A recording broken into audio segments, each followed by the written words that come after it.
Hi everyone, April here.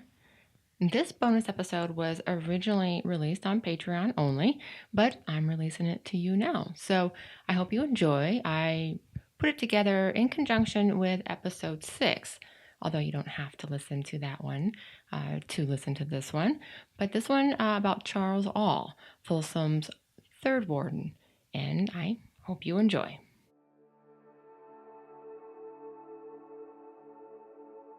Hi, welcome to this bonus episode of Falling Through the Trap. I'll be talking today about Charles Aull, who was warden at Folsom. Charles Aull was 38 in 1887 when he was appointed Folsom's third warden. He served until his death in October of 1899. I'll give you some quick background on him. He was born in Missouri and came to California in 1852. Later had a mercantile business near Galt. Then he moved to Modesto in 1870. He then got into law enforcement 2 years later, a deputy under Sheriff John Rogers in Stanislaus County. Then in 1875, he became a turnkey at San Quentin. He was entrusted with holding keys to cells and ensuring the safety of the inmates. He was there for 4 years, and after a change of administration in 1880, he was let go. He spent 3 years with the Wells Fargo Express Company, tracking down and arresting train and stage robbers, making quite a name for himself, actually. Around this time, the several railroads and freight lines that were owned by just 4 men, called the Big Four, had really grown into a monopolizing, multi-tentacled empire, which was why it was dubbed the Octopus, and was really soon named the Southern Pacific Railroad. They owned so much land and essentially people, law enforcement, politicians, and Wells Fargo. The grasp that the Southern Pacific Railroad had on California politics and economy cannot be understated. And I bring this up because this vast political machine most certainly had its influences over prison administration. In 1883, Charles Aull was again appointed turnkey at San Quentin and eventually became captain of the yard. Now, as a disclaimer, everything here is what I have found in my research. It's impossible to know everything about this man, or anyone for that matter, but especially someone from 130 to 140 years ago, and through strictly public documents and accounts. So I've done my best to piece together a general picture of Charles Aull as a warden from material made available to me. I came across a few reports that Aull was humane, that he was an expert in criminology, a relatively new term then, and arguably has changed a great deal since. Also, that he advocated for training programs for both children and inmates to keep them out of prison, and I don't doubt that. My research, though, doesn't bear out any facts warranting claims of being humane, and perhaps because that depends on a person's definition of humane back then, because the prevailing attitude was that you were either born a criminal or you weren't. There was very little faith in rehabilitation of those in prison and very little tolerance for them. They were stigmatized and dehumanized. Not much has changed in that regard. It's not to say there weren't others trying to change this, to reform the prison system. There absolutely were, and they understood the myth of redemptive violence. The belief that a harm can be made right by humiliating or physically harming the offender. That violence is a necessary and appropriate response, even if that violent act is healing for the victim. Yeah, those voices were outnumbered. Sure, we know more about the consequences of abuse and violence, but ignorance about that then wasn't an excuse for carrying out corporal punishment. These wardens and guards delighted in being cruel. The prison environment simply provided the perfect place for these men to thrive at that. Because when your subjects have been dehumanized, they come into the prison that way, abuse inevitably follows. Made even easier when oversight was a complete joke, and the only ones talking about it were the prisoners themselves, who were never believed because of the stigmas they carried. Those in power controlled the narrative, and that was never more evident than in September of 1886, when there was what was called a near mutiny or near revolt at San Quentin, prompting the reinstatement of the whipping post that had been decommissioned only 6 months earlier. About 100 or so prisoners had abandoned their work in the jute mill, where they made bags for jute, and came to Aull, who was captain of the yard, saying they wanted to speak to the board of prison directors who were meeting at the prison at the time. They wanted to tell the board that they were being starved, and what was edible was not plentiful. The rest was just disgusting. Captain Aull basically said, "No, get back to work." They didn't, and so Warden Shirley came and told them enough's enough, get back to work. And they eventually did. Aull told the press there was nothing wrong with the food, the best there was, and plenty of it. In his report, Aull singled out the worst of the men in the group, around 60, and said they should lose any credits they've earned thus far and, quote, be punished severely. Narrowed down even further, around 6 were given solitary confinement and some were flogged. Now, no violence occurred. The prisoners were simply protesting the conditions. And of course, too much freedom afforded to the men was given the cause of this insurrection, as it was called. This was the very common response to any kind of incident in the prison labeled as a riot or uprising. Of course, yes, these kinds of things do turn violent and deadly, and we'll see that later on for sure. But you can always trace these incidences back to abuse, abhorrent conditions, and just blatant disregard for basic human rights and needs. Now, during this time, before Aull was warden, John McComb was there, and he dealt with prisoners in the same manner. In March of 1884, 20 men laboring in the quarry protested the conditions and refused to work. The, quote, ringleaders were singled out and severely punished, placed in solitary confinement on a bread and water diet, and were ordered to be placed in a straitjacket, used as a torture device. I'll be talking a lot more about this in upcoming episodes. It was generally believed that the straitjacket didn't come along to Folsom until about 1899, 1890, but it had been used at Folsom from the get-go in 1880. Ed Morrell was a prisoner at both Folsom and San Quentin, and he'll be important in an upcoming story, and I'll probably even do a bonus episode on just him. While he wasn't at San Quentin during this 1886 protest with Charles Aull, he was there in the 1890s during a very similar one, based primarily on the disgusting food. He wrote about this in his 1924 book, The 25th Man, and here's what he had to say about the food. The trouble hinged around the mess hall, that storm center of all American prisons. The food beggared description. The common diet, beans in all stages of decay, unseasoned, unpalatable, was served 21 times a week. The odors from the meat purchased by the commissary department through a system of collusion with favored political contract bidders would turn the stomach of even a healthy dog when its scattered portions reached the stew pots of the general mess.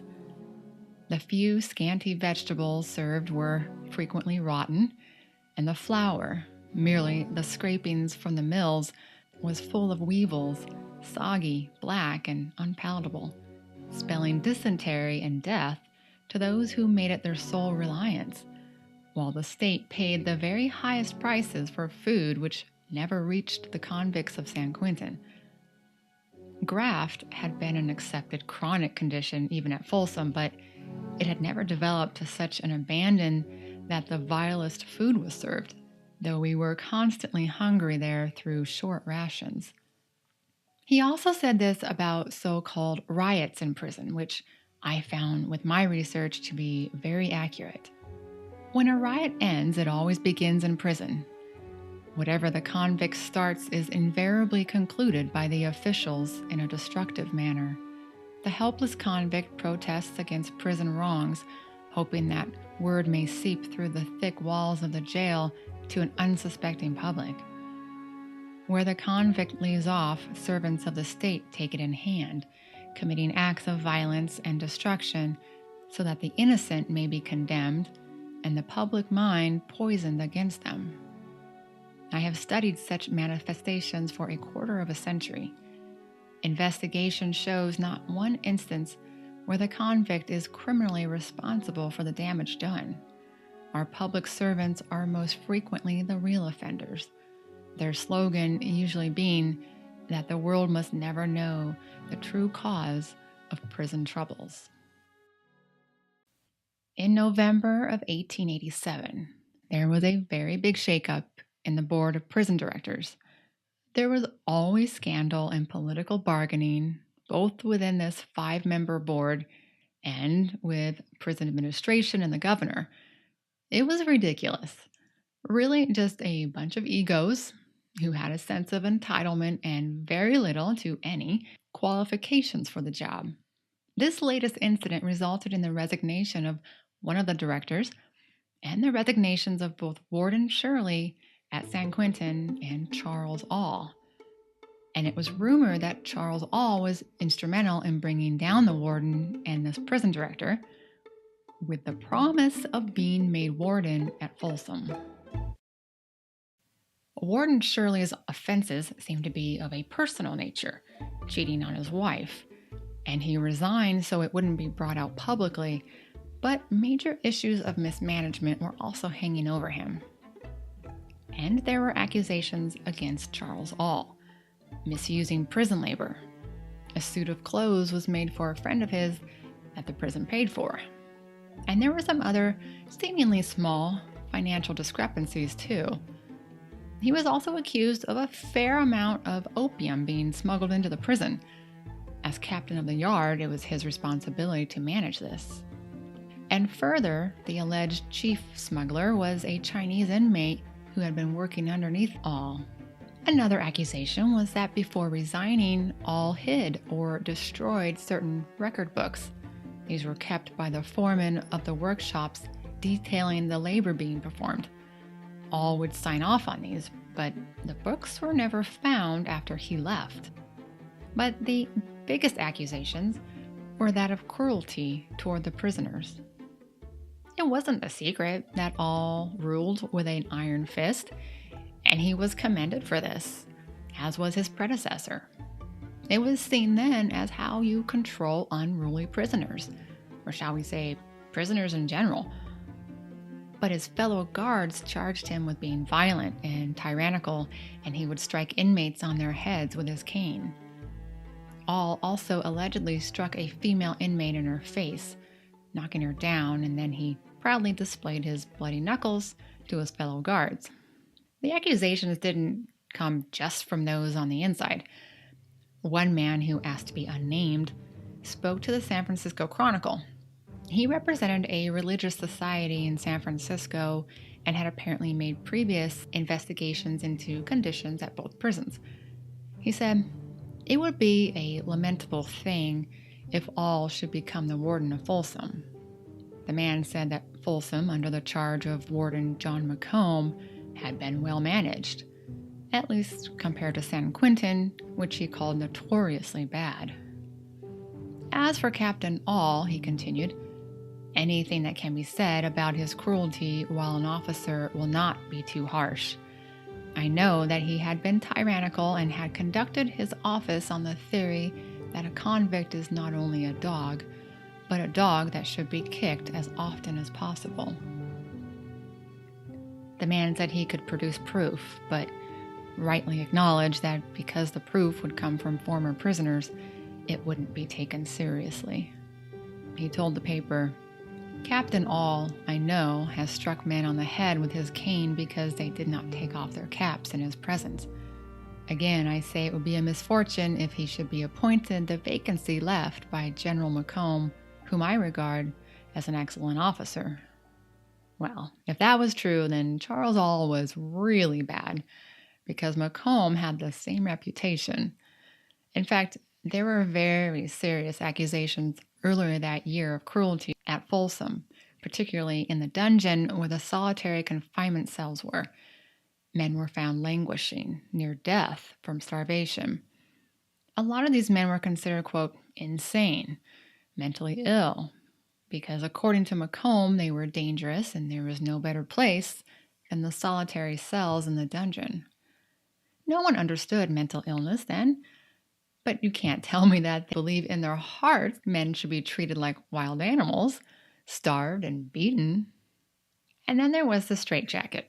Men laced up so tight they couldn't move, couldn't control their bodily functions for hours. Some were crippled for life after a stint in this thing. Again, this will be a big topic later. There was also excessive use of the Oregon boot and the water torture. You want to hear about that? It was called the water cure. It sounded pretty awful. So the man was tied naked to a crucifix-like structure, his front side exposed, and a guard held a high-pressured 1-inch hose fitted with a 3/4-inch nozzle. The victim was basically lasered with water, and if the man yelled out, the water was directed at his mouth until he lost consciousness. And this probably went on for several minutes, if not half an hour, an hour.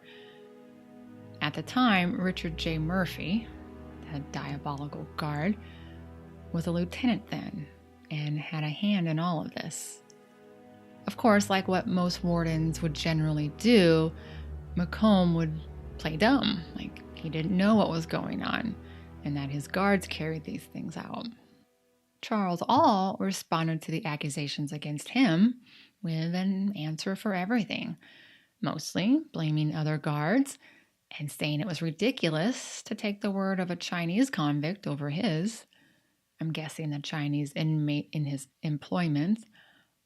"I left San Quentin because I could not endorse Warden Shirley's administration any longer," he said, "and I had no thought of ever attacking him or anyone under him. But since his principal officers have seen fit to commence to throw mud, I intend to retaliate and will demand a complete and thorough investigation." He then said, "And let me tell you right now, when that time comes, the press and the public will have a treat which they have not dreamed of."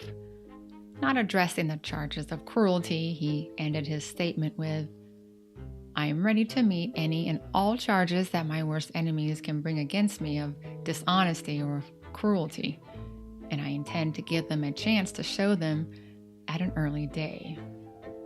Editors of a Stockton newspaper gave their opinion about this entire shakeup and what they thought Governor Waterman ought to do, and said, "There is one point upon which he should exercise the utmost caution.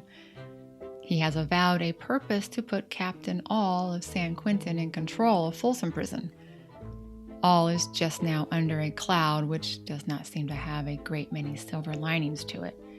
He has been accused of a good deal of dereliction as captain of the yard at San Quentin, and in response to the inculpation has made the remark that if he should tell all he knows about the government of that prison, the public would open its eyes to an unusual width and keep them open for an indefinite time.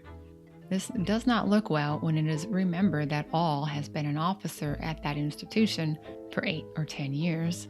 He has demanded an investigation, moreover, and promises the public a treat, which it has not dreamed of yet. Governor Waterman had better allow the public to enjoy the treat before he promotes Captain Aull to the wardenship of Folsom Prison." Well, as you can imagine, that didn't happen. I'm sure Aull was holding on to things until he found out where he was going to end up.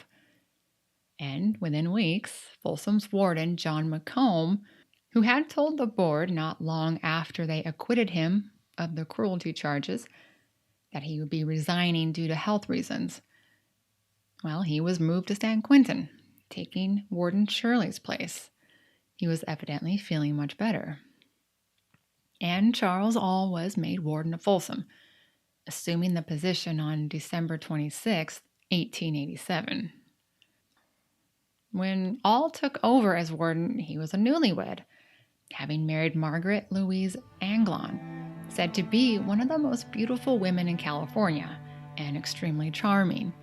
She was involved in what seemed like every society group in the state, but also several charities. Not sure what drew her to Charles. Even Ed Morrell, the prisoner, called her the Angel of Folsom and credited her with saving his life once, or at least trying to.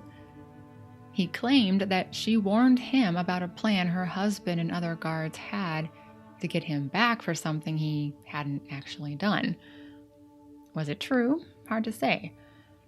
After Morrell was pardoned in 1908, he dedicated his life to lecturing around the country, advocating prison reform, but he was also known to embellish his criminal history a little. Apparently, one of the first things Warden Aull did was release those in solitary confinement who were languishing. It was written in one paper that Aull believed men could be rehabilitated if given a chance. Was it genuine? Was it for show? Was it a kind of damage control after the previous allegations? I'm sure he was minding his P's and Q's, because it really didn't take long for rumors of business as usual to resume at Folsom. Most of those working in corrections then shared Aull's rationale that in order to control unruly prisoners, or incorrigibles as they were called, was to, quote, break their spirit through the use of physical punishment. One way I haven't mentioned yet was through the derricks, hanging men by their wrists just off the floor. Ed Morrell described enduring this for 50 hours over the course of 13 days, and he nearly died. Or throwing men into a cell covered with chloride lime that, when splashed with water, would create this burning, suffocating cloud of vapor. Some men had Epsom salts poured down their throats. There were lots of tortures and abuses that were carried out. I mean, the kinds of cruelty human ingenuity can conjure up is horrendously endless. Aull also decided that not enough labor was being done in the quarry. Prisoners had been laboring in the granite quarry for years, but there was more, quote, free power, in other words, free labor, to take advantage of. Aull proposed to the board that more prisoners could do work for the, quote, betterment of the state. Nothing better than free labor. He was then authorized to cut and sell stone at market rates. Later in 1896, while he was still warden, about 8,000 tons of crushed rock was produced in just 1 month, about 320 tons a day. And he planned to increase that to about 700. And he had made an arrangement with the Southern Pacific Railroad to transport it at a very low rate. Many men would die doing this work. At the time, of course, the government saw nothing wrong with subjecting prisoners to hard labor. But regardless of whether or not they were paid, that was essentially slavery, exploitation. The 13th Amendment, ratified in 1865, that abolished slavery, didn't, and still doesn't, protect prisoners. Forced labor is considered an acceptable punishment, and while some improvements have maybe occurred, such as compensation, it's generally very low. Many places lack workplace protection, and many are coerced into laboring. Again, as I mentioned in this month's episode, when there's money to be made from keeping people incarcerated, you have big problems. Aull did, however, believe it was important to provide prisoners with some type of work to keep them busy and benefit the state, but to also give them skills in which they can use when they leave prison. And he did a lot of research on this. At the time, though, he found that there wasn't a demand for products that weren't going to be in competition with the outside labor force, or enough prisoners to sustain a large output. Certainly, nothing to justify the expenses of equipment such as clothing mills or woodworking machinery. And so there was just the quarry that had the added benefit of being absolutely miserable. So a few things to Aull's credit, though. He began July 4th festivities at the prison, which would come to be known as Folsom Field Day. And there were stage performances, track events, sports, and he began baseball games there, which also became a long-standing tradition. One thing about Aull I do know for sure was that he got stuff done. He constructed a powerhouse, a dam and canal, a new cell building with prison labor, the chapel, and an ice plant. He also was an advocate for the parole system, something in the mid-1890s that was still a very new and not very accepted concept by the public, but he truly believed this was something that should be used more. He also took great pride in continuing McComb's work of beautifying the grounds, at least around the administration building, known for its ivy-covered walls and colorful flower beds, although I suspect this might have been his wife's influence. In his biennial reports to the prison board, Aull painted a very copacetic picture of the prison. Discipline was good, very few incidents. In his 1896 report, said that there hadn't been one complaint about the food in 2 years. It was like he was Mary Poppins running a daycare. Sometimes his reports contradicted the prison physician's report as to the number of prisoners who were sick or who died, but generally even the prison physicians were not well liked at the prison. And so it was no surprise that they too often gave glowing reports of the conditions at Folsom, as if the place was some state-of-the-art tech company campus, except for the sewage system. That always needed major improvements, especially considering that all of the prison's waste went into the American River, which then traveled down to Sacramento. In 1891, a former inmate accused Warden Aull and R.J. Murphy of abuses and cruelty. It stemmed from the news of an attempted suicide of a Folsom inmate. The recently released prisoner, E. Schlossmaker, went to the Sacramento Bee to discuss what he knew of the incident. The inmate in question, a man named Brooks, was in for forgery, and he had written a piece for the Bee in July of 1889, 2 years earlier, about another forger named John E. Elliott, who had been pardoned about that time. The piece, printed anonymously, was a glowing narration of Elliott's adventures of being a forger. Aull apparently didn't like it and accused Brooks of being the author, and he evidently admitted to it.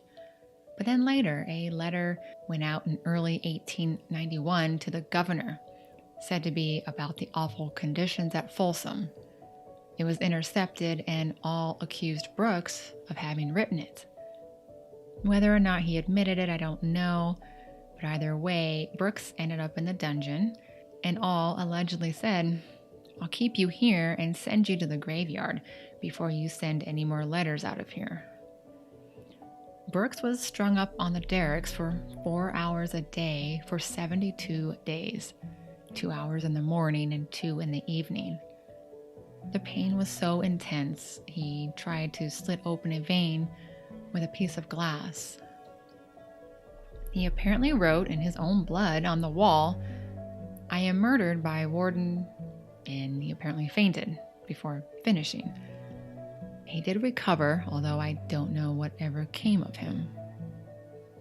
Schlossmaker told of another inmate who had fallen into the American River, which acted as a fourth wall around the prison until the 1920s, when an actual wall was built. He and 2 other inmates witnessed this and were in the process of running with a rope to help the man, and said they would have saved him, but were stopped by guards, and while the man in the river had held his arms out for mercy, for help, the guards shot him. Afterwards, Murphy interviewed Schlossmaker and the other 2, who each said the man had fallen. "Your line," Murphy said to one of them. "Your line brought you here, and your line will keep you here." This inmate, according to Schlossmacher, was now being poorly treated. Ed Morrell mentioned these kinds of incidents, saying the tower guards welcomed every escape attempt, or supposed escape attempt. It was referred to as the blood sports. "Nothing is more pleasing to hardened game stalkers as a moving target," Morrell wrote. "The standing order to the guards of the line," he said, "was to ask no questions, to wait for no explanation, but shoot to kill." And that really was Aull's standing order, which probably wasn't any different than at most prisons. Schlossmacher told of inmate John Showers, who you'll hear about later. He was in charge of running the derricks and somehow ran afoul of R.J. Murphy, and Showers was strung up, rendering his wrists useless. Despite this, Murphy sent him back to work, but Showers pleaded. He was in too much pain and couldn't even use his wrists. Even another guard tried to intervene, saying Showers had no business working in that condition, but Murphy insisted, saying that he'll be fine. Murphy had a few nicknames. Ed Morrell said he was known as Spud. He didn't say why, but he also said the warden was called the Skipper.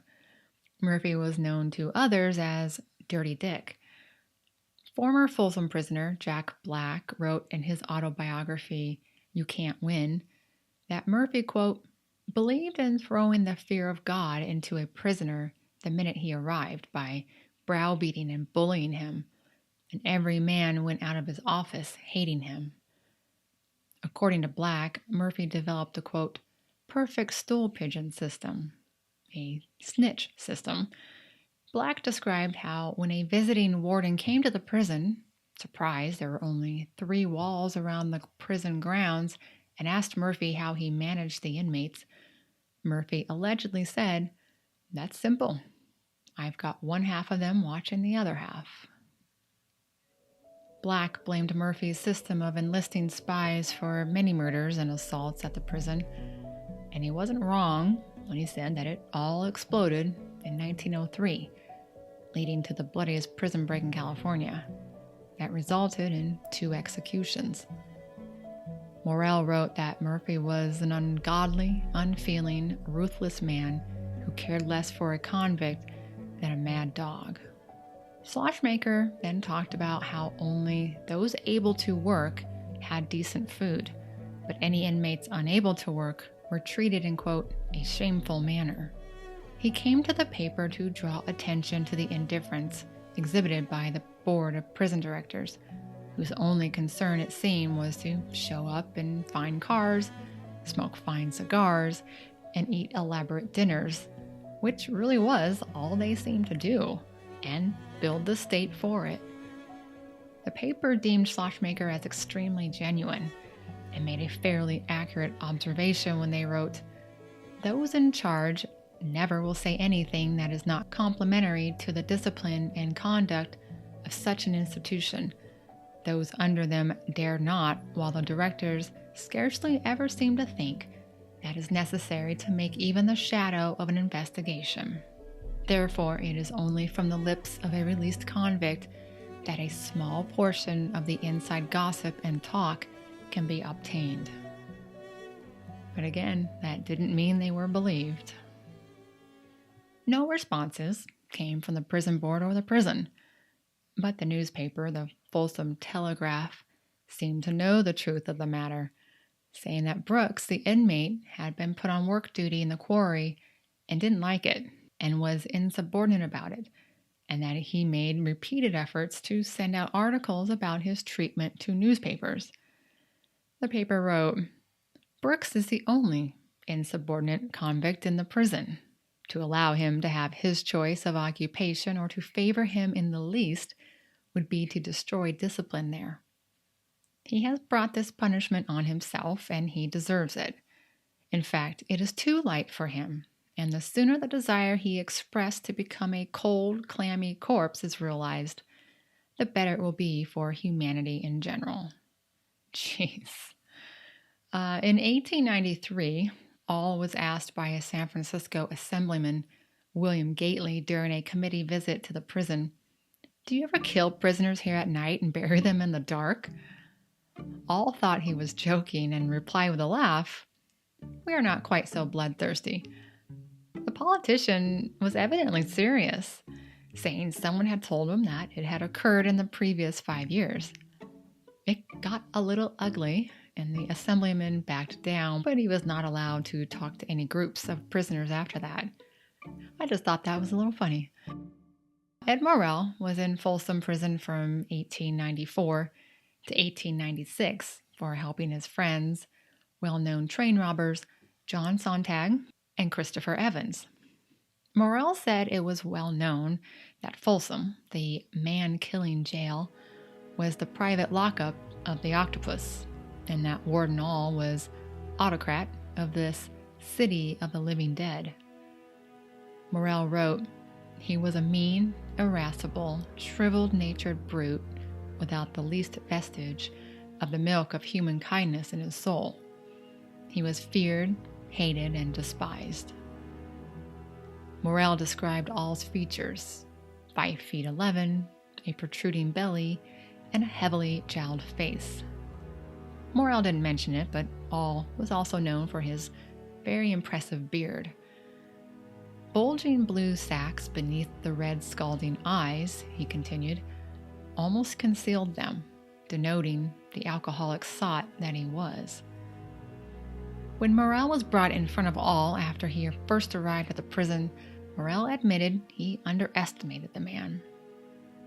Chewing on a cigar, his lips stained with tobacco, Aull referred to the prison as his hotel, and that so many of his boarders tried to leave without checking out through the office, and that if Morrell ever grew tired of his hotel accommodations, he could leave if he wanted to, but that Aull reserved the right to stop him.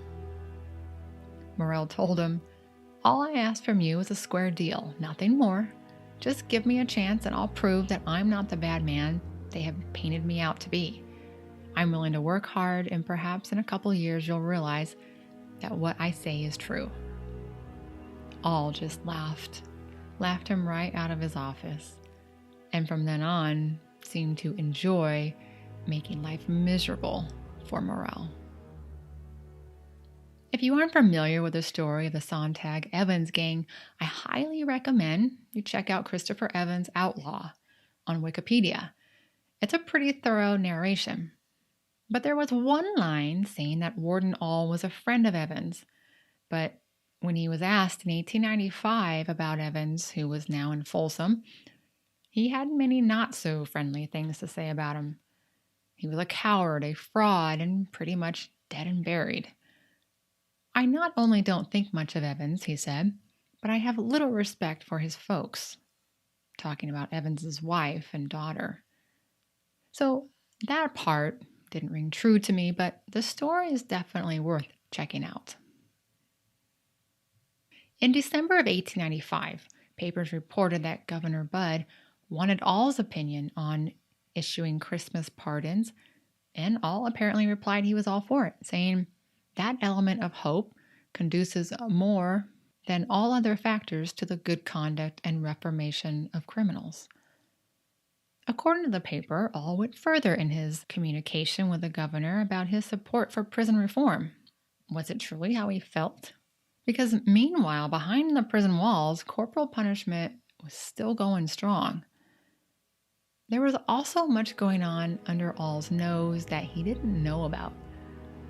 In March of 1898, articles from Oakland about merchants finding counterfeit coins began to appear, nickels in particular. Morrell talked about being introduced to this scheme while he was at Folsom, learning that a guard was in on it, not a surprise. The feds actually traced these nickels back to Folsom's blacksmith shop and to 2 particular inmates. When the news broke, Murphy didn't want to talk to the press about it, but he downplayed it as if it was nothing. It would have been a huge embarrassment to all having never been able to contain the opium issue. And then this, especially given his so-called expert tracking skills from his days with the Wells Fargo Express Company. I could only find one more article, and it was a tiny one, saying that none of the fake coins came from Folsom. That was the statement from the prison.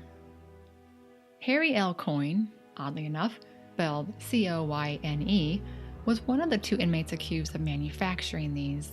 And according to his mugshot, he was released in 1900, but after this incident, he seemed to vanish. The other name, James Brown, well, that would have been impossible to track down. And this was after a couple of tunnels under prisoners' cells had been discovered. One in 1890 and another in 1894, where an inmate had dug a tunnel under his cell. Reportedly, about 9 feet of it had been completed. About this time, Aull wasn't in very good shape, physically or mentally. His wife Margaret, truly beloved by everyone, had died in August of 1897. She apparently had a kind of health issue and had undergone an operation, but died a short time afterward. They didn't have children, and because details of her health and operation were very skirted around, it wouldn't surprise me if it had to do with women's health, maybe uterine issues. Of course, it devastated Aull, and his drinking increased. One later report would say that he went from, quote, a robust man in the very perfection of health. To all appearances, he faded into a mere semblance of his former self. That was written on October 10th, 1899, the day after he died at age 50. While his death wasn't expected, per se, he had a, quote, long illness of varying intensity, and that the, quote, change was noted in his health soon after the death of his wife. Articles said that Aull had, quote, wonderful success in dealing with the worst prisoners who were taken from San Quentin and placed under his charge, and though he was a strict disciplinarian and insisted on rigid compliance with prison rules, it is safe to say there are not a dozen convicts among the thousands or more confined within the prison whose hearts were not filled with sadness at the news of the warden's death, for he was no man's enemy and was considerate even of the rights of his convict wards. Did they really believe that? If so, it's astonishing what the press or society at the time accepted when it came to treatment of prisoners, treatment of other human beings. Another commented on his iron rule, writing, inmates of Folsom Prison who were disposed to live up to the rules of the institution found Warden Aull a humane and kind-hearted official, but the troublesome class soon learned to regard him with a feeling akin to dread. He governed all such with an iron hand, backed by constant watchfulness and quick, vigorous decision in time of emergency. The result of his method was that desperate prisoners held Folsom Prison in a special dread, and the uprising and attempts at escapes there under his rule had been remarkably few. The guards at Folsom had orders, in case of insurrection or attempt to escape, to shoot first and investigate afterward. There were 2 sides of Aull. Do what he wanted, which could be any number of things, and he might be okay. Where was the line, if there even was one? Who decided what it was? It all comes back to this myth of redemptive violence, believing that retributive violence was the remedy.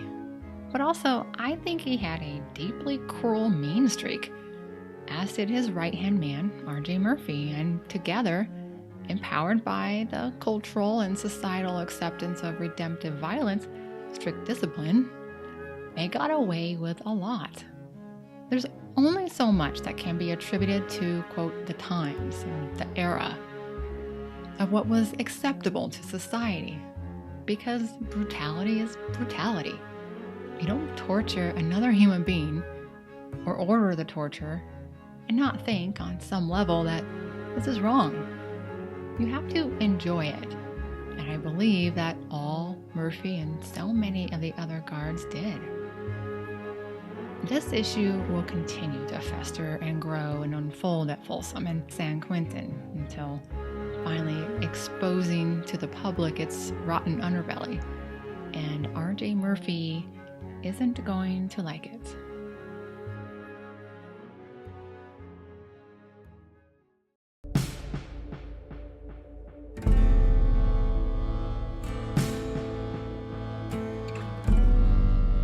Falling Through the Trap is written and produced by me, April Moore. You can subscribe wherever you get your podcasts and follow the show on Instagram at Falling Through the Trap. I'll post photos and other documents on the show page, apriljmoore.substack.com, where you'll also find links to YouTube and to Patreon, where I provide bonus material, including bonus episodes. I'll release 1 to 2 new episodes each month, always on Fridays, where you'll learn the story of the next man to fall through the trap at Folsom Prison.